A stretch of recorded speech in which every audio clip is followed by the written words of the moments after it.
কাকু কোনেও অযথা নাটানে পাকিস্তানৰ লগত বিষয়টো অযথা বুলি নকয় তিনটা প্ৰশ্ন আমি গৌৰৱ গগৈ কৰি আছো যে পাকিস্তানত আপুনি 15 দিন থাকি অহাটো সঁচা নে মিছা একবাৰত কৈ দিলে হল মিছা বুলি তেওঁটো কব নোখোজে তেওঁ অকাই পকাই থাকে দ্বিতীয়তে নামাজ পঢ়িব ক'ত শিকিলে ভাৰতত শিকিলে নে পাকিস্তানত শিকিলে কৈ দিলে হল যে আমি ভাৰতত শিকিছো 2 নম্বৰ এজন সংসদৰ পত্নীয়ে চাকৰি কৰে দিল্লীত দৰমহা দিয়ে পাকিস্তানৰ এজেন্ট হ'ব লাগিবনে নাই 3 নম্বৰ তৰুণ গগৈ নাতিনিয়েক সৰু ল'ৰা ছোৱালী দেউতাক মাকে যি ইচ্ছা তাকে কৰিব পাৰে নাতিনিয়েক সৰু বাচ্চা ককাকৰ বিষয়ে জানিলে পিছত দুখু পাব সৰু বাচ্চা দুটাক ভাৰতীয় নাগৰিক কৰা হৈছে নে আন দেশৰ নাগৰিক কৰা হৈছে এইখিনি উত্তৰটো আমাক লাগে পৰিবাৰে যি কৰে কৰিলে হেতুটো উত্তৰ নিদিলে এতিয়া মই কৈছো যে ভাই লৰা ছোৱালী দুটা কমসে কম ভাৰতীয় বনাইছে নে নাই হেখিনি উত্তৰটো দিব লাগে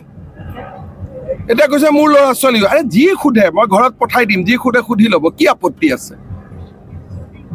যেতিয়া গৌৰৱ গগৈ সময় দিয়ে মোৰ লৰা গৌৰৱ গগৈ ঘৰত পঠাই দিম যি খুদিব লাগে খুদি দেব তাতো লুকাব লাগে একো কথা নাই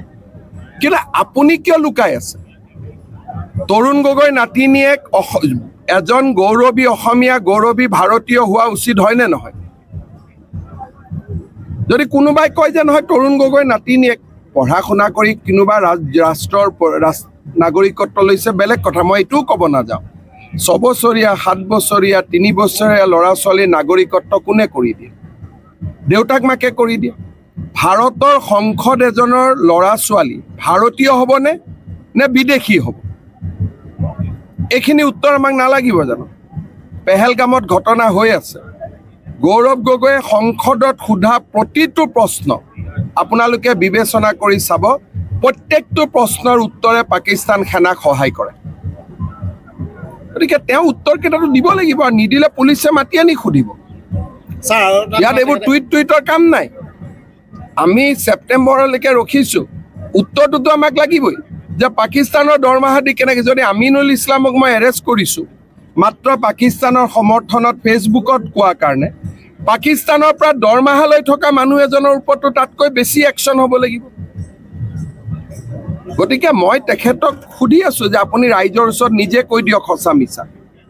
যাতে মই ক'ব নালাগে কাৰণ মই ক'লে মও দুখ পাম কাৰণ তৰুণ গগৈ মন্ত্ৰী সভাৰ মও এজন সদস্য আছিল সঁচা কথাখিনি মোৰ মুখেদি মই ক'ব খোজা নাই কেইটামান দিন ধৈৰ্য ধৰি আছো স্যাৰ আৰু দুটা কথা তেওঁ প্ৰসংগ অনুকি আছে যে তেওঁ পাকিস্তান ভ্ৰমণত প্ৰমাণ দিব পাৰিলে আপুনি প্ৰমাণটো মই 100% দিম তেওঁ যে পাকিস্তানত 15 দিন থাকি আহিছে তাৰ প্ৰমাণ অসমৰ ৰাইজক মই 100% দিম মোৰ কমিটমেন্ট তেওঁৰ পৰিবাৰে যে পাকিস্তানৰ দৰমহা লৈ আছিল 3 বছৰ 2 বছৰ পৰ্যন্ত তাৰো প্ৰমাণ মই কাগজে কলমে দিম বেংকৰ একাউণ্টে সৈতে দিম আৰু ল'ৰা ছোৱালীৰ নাগৰিকত্ব কি হেতু তেওঁ ক'ব নহলে মই কৈ দিম